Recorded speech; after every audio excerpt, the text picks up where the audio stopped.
How does the Donovan Mitchell trade affect the Milwaukee Bucks? It was announced Thursday that Donovan Mitchell was indeed traded, not to the New York Knicks as previously rumored, but to the Cleveland Cavaliers. What does that have to do with the Milwaukee Bucks? It is easy to dismiss this news as not affecting the Bucks, but it does. While there isn't a lot made of the division alignment in the NBA as much as in the NFL or MLB, it is still a factor in scheduling, which is where the relevance comes in. The Milwaukee Bucks and Cleveland Cavaliers are both in the Central Division of the Eastern Conference, along with the Indiana Pacers, Detroit Pistons, and Chicago Bulls. So Donovan Mitchell being traded to the Cavaliers means that the Milwaukee Bucks will have to face Mitchell twice as often, going from twice a year as a member of the Utah Jazz in the Western Conference, to now 4 times this season as a member of the Cleveland Cavaliers.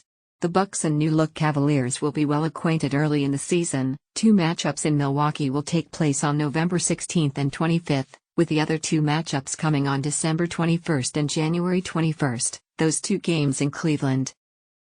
The Cavaliers traded 3 players, Colin Sexton, Lauri Markkanen and 2022 first-round pick Milwaukee-born Ochai Agbaji, a pick the Milwaukee Bucks were rumored to be interested in trading for, in addition to several first-round picks and pick swaps. Colin Sexton is a solid player, and I'll admit I'm happy to see Markkanen go because his size was effective guarding Chris Middleton for stretches when the Bucks and Cavaliers played. What does Donovan Mitchell coming over to the Cavaliers mean for their head-to-head matchups with the Milwaukee Bucks? It means Drew Holiday, Grayson Allen, Wesley Matthews, George Hill and Jevon Carter have more work to do defensively. Cleveland already had an all-star in their backcourt last season with Darius Garland, who got paid this summer, and now Donovan Mitchell, who has been a perennial all-star and has had some pretty strong playoff moments, though it hasn't amounted to a championship, leading the Utah Jazz to rebuild. In 10 games as a member of the Jazz against the Milwaukee Bucks, Donovan Mitchell has averaged 26.2 points, 4.7 assists and 3.8 rebounds. While his field goal percentage is a relatively low 40.1% in those 10 games, Mitchell's three-point percentage is nearly the same at 40%. The last time the Bucks and Jazz played against each other, Donovan Mitchell and Drew Holiday went at it, each scoring 29 points on 10 made field goals. However, it took Mitchell 32 field goal attempts, including 17 three-pointers, of which he made 5 to get those 29. It took Drew Holiday just 21. Mitchell finished the March 14 matchup with 29 points, 8 assists and 6 rebounds.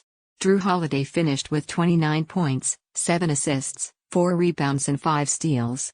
Giannis Antetokounmpo also scored 30 points and grabbed 15 rebounds, and the Bucks won the contest 117-111 and got their first win in Utah since 2001.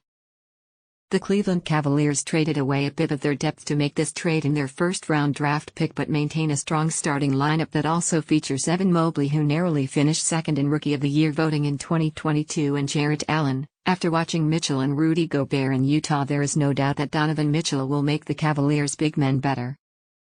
The Milwaukee Bucks are still the team to beat in the Central Division until further notice, thanks to the best player in the NBA, Giannis Antetokounmpo. But the addition of Donovan Mitchell is a move that brings the Cavaliers closer to the top teams in the Eastern Conference and presents a new challenge to the Bucks in their quest to get back to the NBA Finals and compete for another championship.